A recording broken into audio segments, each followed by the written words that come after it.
Guys, welcome back to my channel BSc buddies. Last class में हम लोगों ने साइंटिफिक मैनेजमेंट का टेलर के सारे प्रिंसिपल्स देख लिए थे। आज हम लोग हेनरी फेयोल के देखने वाले हैं, जो कि आप लोग के एग्जाम के लिए होने वाला है सुपर से भी ऊपर इम्पोर्टेंट। सो बिना देर के हुए हम लोग स्टार्ट करते हैं। Let's start. Fayol's principles of management. तो आपको पता है फेयोल्स कैसे दिखते हैं? ये देखिए हमारे फेयोल्स, ध्यान से देखिए, ये है हमारे फेयोल्स भाई साहब। आखिर ये कौन है? जनरल मैनेजमेंट, इनको फादर कहा जाता है किसके? जनरल मैनेजमेंट का। इनका जन्म फ्रांस में हुआ है 1841 में। इन्होंने अपनी पढ़ाई 1860 में माइनिंग इंजीनियर से ही की है ग्रेजुएशन, और उसके बाद एक माइनिंग कंपनी में इन्होंने सेम ईयर में ज्वाइन कर लिया था।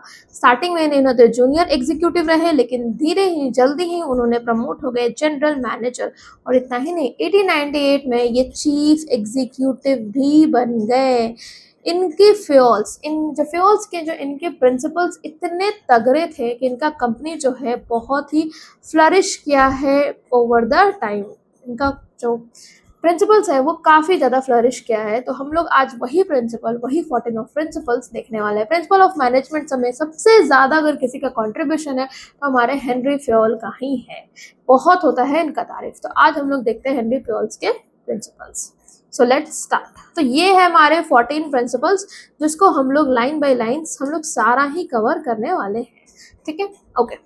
तो सबसे पहला प्रिंसिपल आता है division of work. Division of work क्या कहलाता है? तो division of work leads to specialization. यहाँ पे सबसे पहले हमारे फेयोल भाई साहब कहते हैं कि हमारे काम को ना डिवाइड कर लेना चाहिए। अगर हम लोग काम को डिवाइड कर लेंगे तो एक ना एक टाइम पे वो चीज़ सीखते स्पेशलाइजेशन आ जाएगा, और आज के टाइम पे उस चीज़ में तुम स्पेशलाइज्ड हो जाओगे। वो यही कहना चाहते हैं। The intent of division work produce more and better for the same effort. अगर एक ही काम को आप 4-5 साल से एक ही काम को बार बार कर रहे हैं तो आपको नहीं लगता कि आप उस काम में स्पेशलाइज्ड हो चुके हो? यही वो कहना चाह रहे हैं हमारे। ठीक है, in business work can be performed more efficiently. Work जो है एफिशिएंटली तब ज़्यादा हो सकता है जब हमारे वर्क जो है स्पेशलाइज टास्क को, है ना, स्पेशलिस्ट को, एक ट्रेंड एम्प्लॉय को वो चीज़ क्या है हमें असाइन की गई है। फेयोल्स का जो प्रिंसिपल्स है ये सिर्फ और सिर्फ ऐसा नहीं है, ये सब जगह है। ऑल काइंड्स ऑफ वर्क, हर जगह ये आता है, चाहे वो टेक्निकल काम हो या मैनेजरियल काम हो। अगर एक ही काम कोई बार बार रिपीटेड तरीके से कर रहा है तो वो उस चीज में स्पेशलाइजेशन हो ही जाएगा। Now next is authority and responsibility. Fayol के अकॉर्डिंग ऑथोरिटी मीन्स होता है राइट टू गिव ऑर्डर, और हमारा रिस्पॉन्सिबिलिटी होता है जिम्मेदारी, आंसरेबल। अगर आप किसी को अथॉरिटी दे रहे हैं कि तुमको ये काम करके रखना है तो आपको उसको कुछ पावर भी देना पड़ेगा, आपको उसको जिम्मेदारी देना पड़ेगा, है ना। लेकिन आपने सिर्फ जिम्मेदारी दे दिया, रिस्पॉन्सिबिलिटी दे दिया कि देखो तुमको ये काम करके रखना है, तो उस जिम्मेदारी के साथ साथ अब उसको पावर भी तो दो, तब तो वो उससे रिलेटेड पावर भी तो मिलेगा उसको, तब ना वो काम करेगा। नहीं तो वो अपने काम जो है बहुत अपने एफिशिएंट तरीके से वो नहीं कर पाएगा।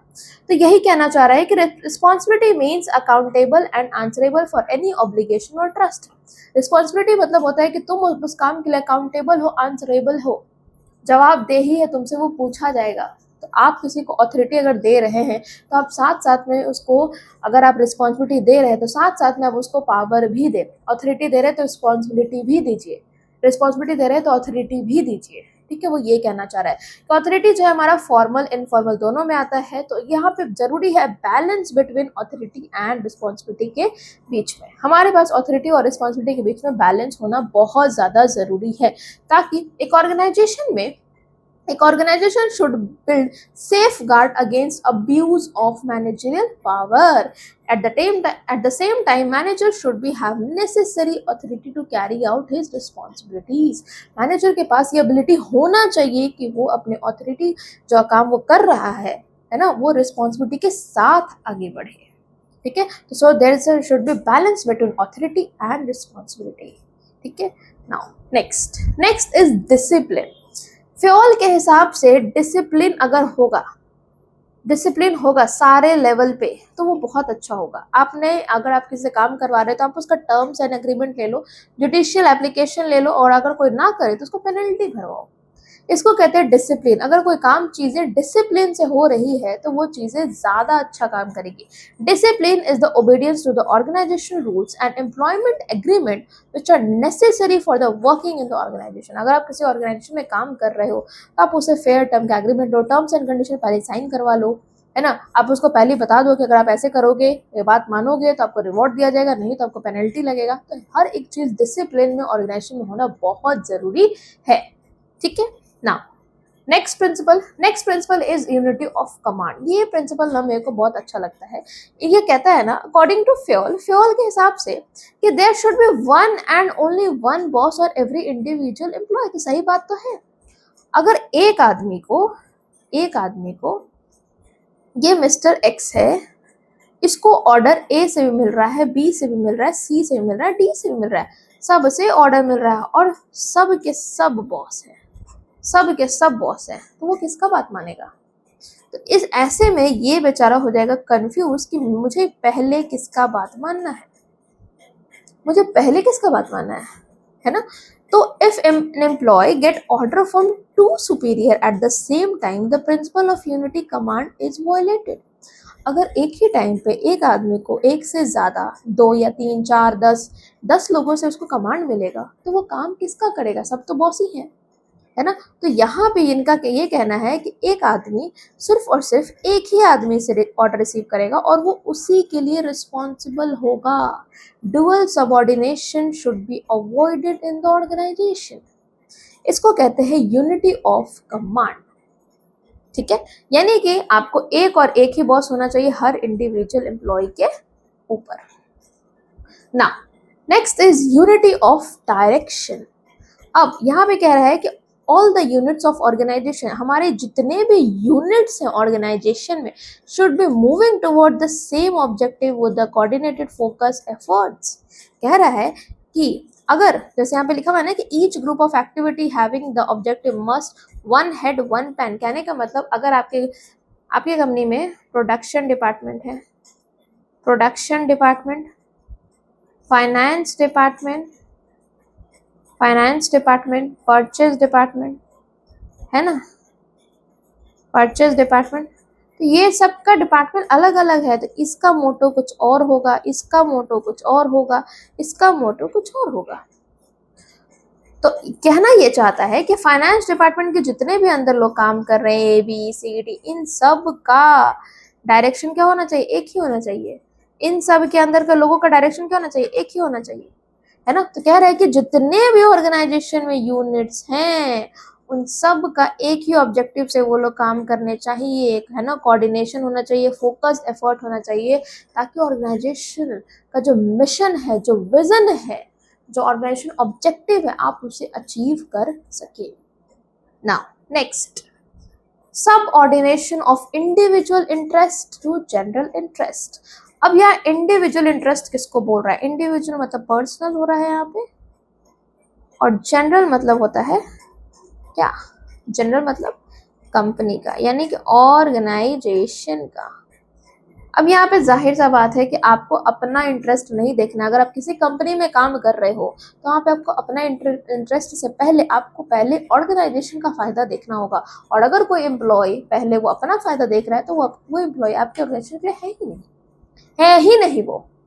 देखिए क्या लिखा हुआ है, the interest of an organization should take priority over the interest by any one individual employee according to Fayol. Fayol ये कहते हैं कि कोई भी ऑर्गेनाइजेशन को प्रायोरिटी लेना पड़ेगा, किस पे, अपने इंटरेस्ट से ऊपर। एग्जाम्पल के लिए अगर एक कंपनी का मैक्सिमम कंपनी का चाहत है कि वो मैक्सिमम आउटपुट से एम्प्लॉय को एट अ कम्पिटिटिव कॉस्ट, कम खर्चे में वो ज़्यादा आउटपुट बनवा ले एम्प्लॉय से, लेकिन ऑन द अदर हैंड एक एम्प्लॉय का मन ये करता है कि वो मैक्सिमम ज़्यादा से ज़्यादा सैलरी ले ले कम काम करके, वर्किंग द लिस्ट। तो आपको क्या लगता है यहाँ पे क्या हो रहा है, इन सारी सिचुएशन में, सिचुएशन है इसमें क्या है कि जो इंटरेस्ट ऑफ ग्रुप कंपनी है वो सुपरसीड करेगी, वो जीतेगी। ऑर्गेनाइजेशन का ऑब्जेक्टिव ज़्यादा इंपॉर्टेंट है किसी भी एक इंडिविजुअल से, ठीक है। तो ये कह रहा है subordination of individual interest to general interest. यहाँ पे इंडिविजुअल इंटरेस्ट को हम लोग उतना वैल्यू नहीं देंगे जितना हम लोग को जनरल इंटरेस्ट को देना है। जनरल इंटरेस्ट मतलब ऑर्गेनाइजेशन का ऑब्जेक्टिव। ना next is remuneration of employee. Remuneration of employee क्या होता है कि आप अपने एम्प्लॉय को ओवरऑल जो पे और कंपनसेशन कर रहे हैं वो फेयर होना चाहिए। एम्प्लॉय के लोगों को ऑर्गेनाइजेशन में है ना, employee should be given fair wages which should be given a reasonable standard of life. आप कम से कम उसको इतना तो दे ही दो कि वो अपना बेसिक स्टैंडर्ड ऑफ लाइफ को वो मेंटेन करके वो रह सके, आपसे वो खुश रहे। एट द सेम टाइम अब इतना भी नहीं कि आपके कंपनी की कैपेसिटी से बाहर हो जाए, कंपनी के with in the paying capacity में वो रहना चाहिए, आप उतना उसे दे सके। ये इंश्योर करेगा कि एक कोनाइजियल एटमॉस्फेयर बना रहे किसके बीच में, वर्कर के बीच में और मैनेजमेंट के बीच में। ठीक है, तो आप रिम्यूनरेशन आप उसको अच्छा पे करो, एक फेयर वेजेस दो ताकि आपका दोनों तरीके से सही चले, एक मैनेजर और वर्कर दोनों का ही तालमेल बढ़िया से कोऑर्डिनेशन चले। Now, next is centralization and decentralization. Centralization and decentralization मतलब क्या होता है? अब देखिए यहाँ कह रहा है centralization मतलब तो पहले मैं बता दूं कि जहाँ पे सारे काम टॉप लेवल ले, और decentralization मतलब आपने सारे लेवल को थोड़े पावर दे रखे हैं।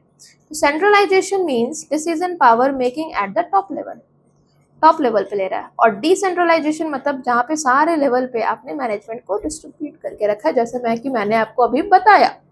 ठीक है, लेकिन फ्योल के हिसाब से ना तो सेंट्रलाइजेशन अच्छा है ना डिसेंट्रलाइजेशन अच्छा है। कोई भी कंपनी में ये एक अच्छा नहीं है। इनका कहना है कि फ्योल का कि there should be proper balance होना चाहिए centralization and decentralization the organisation.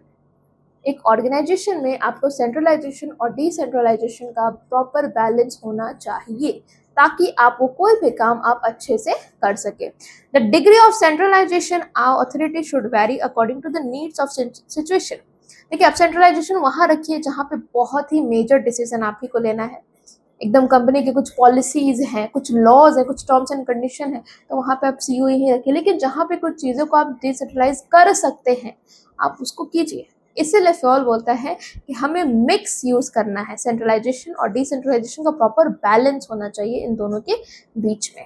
ठीक है, the involvement of employee with higher authority should be balanced by decentralizing the authority to the managers. Now next is scalar chain.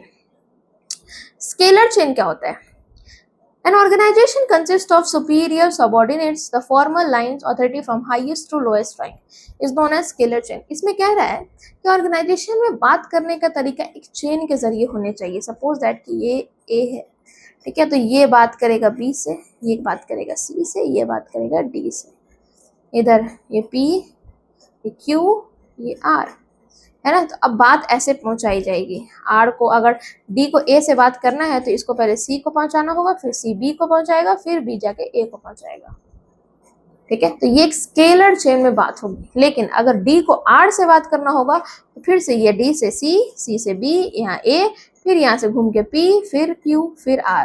तो इसमें एक चीज तो दिक्कत होगी, वो है कि बहुत ज्यादा डिसीजन मेकिंग बहुत लेट होगा, लेट डिसीजन मेकिंग। ठीक है, बहुत लेट होगा। लेकिन कुछ इमरजेंसी है कि आपको डी से आर से बात करना है, तो आप इमरजेंसी में आप इससे बात कर सकते हैं। कब कर सकते हैं? इमरजेंसी में। इमरजेंसी में बात आप डायरेक्ट इससे कर सकते हैं। और इमरजेंसी में बात करने को हम लोग क्या कहते हैं? गैंग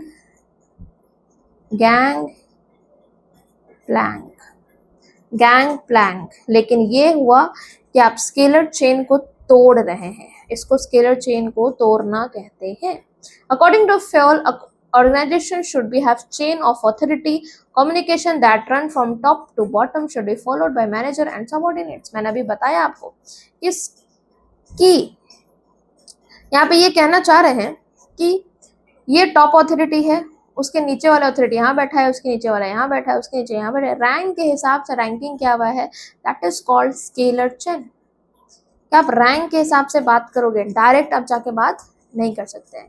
अब डी को बात करना होगा सीईओ से, तो वो यहाँ से डायरेक्ट यहाँ से ए से बात नहीं कर सकता, बिल्कुल भी नहीं कर सकता। इसको पहले सी पे जाना होगा, फिर बी, फिर ए। ठीक है, हायरार्की लेवल सेट किया हुआ है। Now next is order. Order क्या होता है, व्हाट इज ऑर्डर? ठीक है, तो अकॉर्डिंग टू फ्योल का कहना है कि कोई भी मटेरियल अगर अपने सुटेबल प्लेस पे रखा है, अप्रोप्रिएट टाइम पे वो मिल जाए, तो मैक्सिमम एफिशिएंसी बढ़ सकता है। बिल्कुल सही बात है। अब मैं एग्जांपल लेती हूँ यहाँ पे आपके किचन का। आपको क्या लगता है कि आपके किचन में आपको आदत है कि आपने एक स्लैब है, यहाँ पे अपने मसाले रखे हुए, चाय चीनी हल्दी नमक सब अपने स्लैब पे रखा हुआ है। आप यहाँ रोज जाती हैं और यहाँ पे खाना खड़े होके बनाती हैं। अब अचानक से ये सब इधर उधर कहीं टेबल पे, कहीं उधर रूम में, कहीं लिविंग रूम में इधर उधर फेंका हुआ है, तो क्या आपको सुबह जल्दी मिल जाएगा? क्या आपका टाइम पे काम हो जाएगा? घर में भी चीज़ें हम लोग हर जगह, हम लोग बुक कॉपी अपना जितना भी चीज़ें सामान है उसको हम लोग रखते हैं, सामान अरेंज करके। अगर हम लोग को फेंक के रखें तो क्या हम लोग को सुबह जो बच्चे को स्कूल जाने में लेट होता है ना, तो क्या वो टाइम पे मिलेगा? नहीं मिलेगा। तो वो यही कहना चाहते हैं कि अगर कोई भी चीज़ है, जितने भी मटेरियल्स है, जितने मशीन्स है, टूल्स है, उसको आप अगर सही जगह पे रखें, एक सुटेबल प्लेस पे रखें, अगर तो वो सही टाइम पे मिलेगा भी और हमारा एफिशिएंसी भी बना रहेगा। If there is a fix for everything and present there is no hindrance in the activity of business factory. This will increase productivity and efficiency. हम लोग को फालतू में टाइम खर्चा नहीं होगा ना। अब मुझे पता है कि ये पेन को मेरे को यहाँ पे स्टैंड है, उस स्टैंड में ही रखना। अब मैं इसको दूसरे रूम में रखूँ, फिर मैं ढूंढते चलूँ अगले दिन कि पेन कहाँ गया, तो मेरा झूठ मूठ का टाइम जाएगा, मेरा प्रोडक्टिविटी जाएगा, मेरे को मन में किचकिच होगा, है ना। तो ये यहाँ पे फ्योल कहना चाह रहे हैं कि एक प्रिंसिपल ऑफ ऑर्डर, चीज़ों को एक ऑर्डर में रखने का, फिक्स जगह पे रखो, है ना, तो चीज़ें हमारा प्रोडक्शन प्रोडक्टिविटी एफिशिएंसी ये सारी चीज़ें बढ़ सकती है ना। नेक्स्ट इज इक्विटी क्या कह रहा है कि good sense of experience are needed to ensure fairness to all employee. इसमें बेसिकली ये बता रहा है कि आपका कोई भी डिस्क्रिमिनेशन नहीं होना चाहिए किसी भी अकाउंट पे, चाहे sex, religion, language, caste, belief, nationality. आपको अपने वर्कर के साथ, एम्प्लॉयज के साथ किसी भी तरीके का आपको डिस्क्रिमिनेशन नहीं करना है ना। In practice we can observe and nowadays multinational जो कॉर्पोरेशन है वो various specialities work together in discrimination for free environment. सही बात है, सारे लोग मिल के काम करते हैं। स्कूल में यूनिफॉर्म इसलिए बनाया गया है ताकि बच्चों में उसे पता न चले कि कौन हिंदू, कौन मुस्लिम, कौन कौन से कास्ट का है।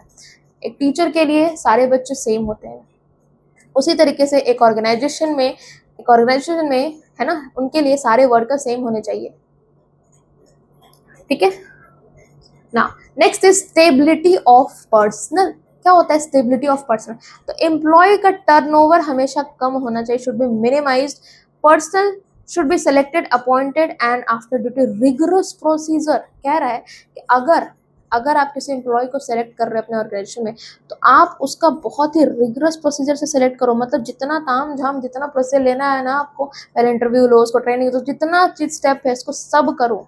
लेकिन जब आप उसको रख ले रहे हो अपने ऑर्गेनाइजेशन में, तो उसका एक टेन्योर फिक्स कर दो, उसका एक सैलरी फिक्स कर दो, उसका पोस्ट पोजीशन फिक्स कर दो, ताकि उसको मन में ये डर ना बना रहे कि मेरा जॉब निकाल दिया जाएगा।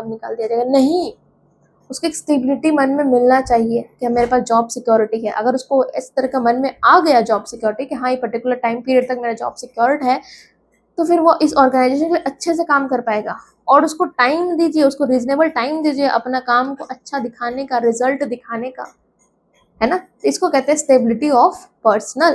तो अगर आप एम्प्लॉय टर्नओवर कम रखेंगे तभी एक ऑर्गेनाइजेशन का एफिशिएंसी बढ़ सकता है। फ्योल के अकॉर्डिंग देख रहे हैं ना, फ्योल्स कितने अच्छे प्रिंसिपल दे रखा है और कितने प्रैक्टिकल प्रिंसिपल्स हैं। ठीक है ना। नेक्स्ट इज इनिशिएटिव मतलब अगर वर्कर्स आपको इनकरेज कर रहे हैं, वर्कर्स आपको कोई आइडिया देने आए हैं, कोई पॉलिसी के लिए, कोई प्रोडक्ट के लिए, तो आप उसके आइडियाज को वेलकम करो। आप उसको डांटो नहीं, आप उसको नीचा मत समझो। हमेशा आप इनकरेज करो अपने वर्कर्स को, ताकि वो अपने प्लान्स को और अच्छा कर सके। और ये एक्चुअली बहुत अच्छा काम करेगा, क्योंकि आप सोचो कि आप यहाँ CEO हैं, आपने यहाँ पॉलिसी बना लिया, आपने पॉलिसी बना लिया, आपने नीचे वाले मैनेजर्स को दे दिया, सेकंड लेवल पे जो बैठे रहते हैं हमारे फंक्शनल लेवल को मैनेजर को दे दिया, है ना, दे दिया। उसके बाद ये जो है हमारे यहाँ पे फोरमैन लोग आ गए, थर्ड लेवल मैनेजर यहाँ पे आ गए। लास्टली काम कौन कर रहा है ना, काम तो वर्कर कर रहे हैं ना, जो कि रोज हमारे कस्टमर से मिलते हैं, कस्टमर का टेस्ट एंड प्रेफरेंस जानते हैं, कस्टमर क्या डिमांड करते हैं वो जानते हैं ना। तो इनका आइडिया लेना बहुत ज़रा जरूरी है सीईओ को, है ना। आइडिया लेना बहुत ज़्यादा ज़रूरी है। इससे क्या हो सकता है कि कुछ बहुत अच्छा ट्रिक हो सकता है, बहुत ज़्यादा अच्छा प्लान बन सकता है, बहुत अच्छा कैच हो सकता है जो मिल सकता है। इसीलिए हमेशा employee should be given fair opportunity मिलना चाहिए कि वो आए और अपना सजेशन, अपना आइडिया, एक नया इनिशिएटिव दे सके। मैनेजर को हमेशा वेलकम करना चाहिए उनका सजेशन को, ठीक है ना। Next is spirit de corps. ये हमारा लास्ट प्रिंसिपल है, स्पिरिट दे कॉप्स। ये टीम स्पिरिट का बात करता है। क्या करता है? टीम स्पिरिट का बात कर रहा है। ये कह रहा है ना कि मैनेजर को हमेशा आई वर्ड रिप्लेस कर देना चाहिए वी से। कभी भी मैं नहीं बोलना चाहिए, मैं की जगह हम बोलो, हम, ये नहीं बोलना है, ये बोलो, ठीक है। आई नहीं बोलना है, वी बोलना है, जिससे एक एम्प्लॉय लोगों का उनका स्पिरिट बना रहे, है ना। एक manager should replace I with we in all in conversation. जितना बार भी वो बात करे वर्कर से, ठीक है, तो वो, ताकि वर्कर्स का ना वर्कर्स का जो टीम स्पिरिट है ना, वो बना रहे, मनोबल बना रहे, आत्म मनोबल बना रहे। This will give rise to spirit to mutual trust and belongingness among the team member. इसको कहते हैं हम लोग स्पिरिट दे कॉप्स, जहाँ पे वो मैनेजमेंट जो है प्रमोट करेगा team spirit, unity and harmony के लिए, सबके लिए, है ना, यूनिटी और हार्मोनी अमंग एम्प्लॉयज। ये कहते हैं हमारे कौन? फ्योल साहब। तो ये हमारा था फ्योल का आखिरी प्रिंसिपल, जो कि था बहुत ही इम्पोर्टेंट। और ये हमारा यहाँ पे सारा बहुत अच्छे तरीके से सारे ही प्रिंसिपल्स खत्म हो जाते हैं हेनरी फ्योल्स के। आई होप आपको बहुत अच्छे तरीके से समझ में आया। अगर आपको नहीं समझ में आया, please let me know and please आप लोग कमेंट बॉक्स में मुझे पूछिए, मैं आपको ज़रूर रिप्लाई दूंगी। तब तक के लिए थैंक यू सो मच। फिर हम लोग मिलते हैं नेक्स्ट वीडियो, नेक्स्ट चैप्टर के पास।